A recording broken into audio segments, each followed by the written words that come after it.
How can teachers make the best use of computer-based data in their work? Computer-based data can be used to analyse all manner of specifics, from educational achievement to shopping habits. This data can then be used to analyse trends in order to target specific support or action towards individuals or an identified group. Computer-based data can supply the raw evidence needed to confirm or modify a theory already held by a professional. Currently, we're experiencing a data explosion where we are producing and collecting more data every 2 days than we did from the beginning of civilization to 2003.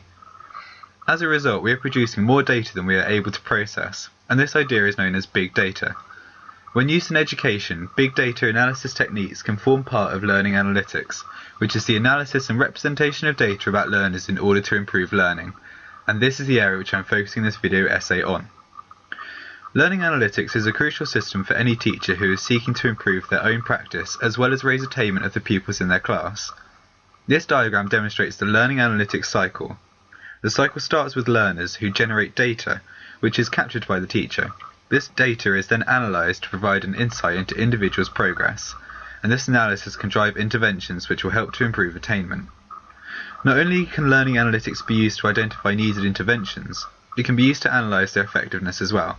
An example of this comes from the Education Endowment Foundation, or the EEF. Here, the EEF have analysed the cost-effectiveness and impact of 33 interventions used in schools to examine if they were worthwhile. Learning analytics also provides the opportunity to view current class achievement and identify students who are at risk of falling through the net. This is an important feature as the education world becomes more focused upon teacher accountability for pupil progression and achievement in light of performance-related pay. However, it is important to take note that learning analytics measures outcomes only. Clow makes the point that it does not reflect what is more fundamentally desired as an outcome, and the system will present summative results rather than what is actually valued. This is agreed upon by Kolb, who argue that learning is best conceived as a process, not in terms of outcomes. I have been fortunate in my own practice that I have seen learning analytics being used in a school setting.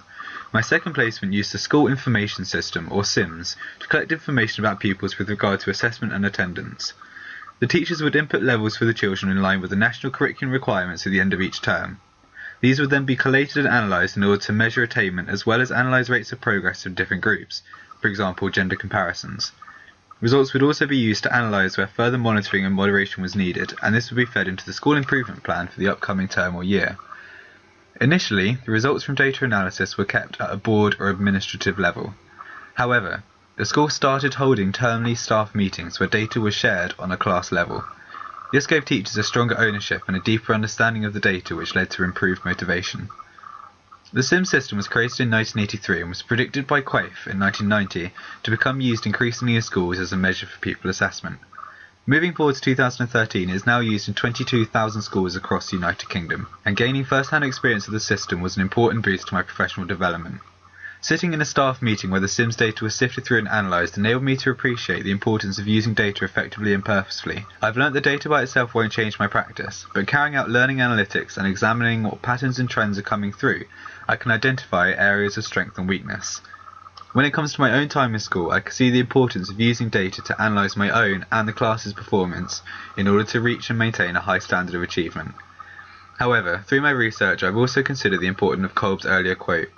The data I'm analysing measures outcomes only, and it is vital that I take all factors into account when making judgments or decisions with regards to individual children.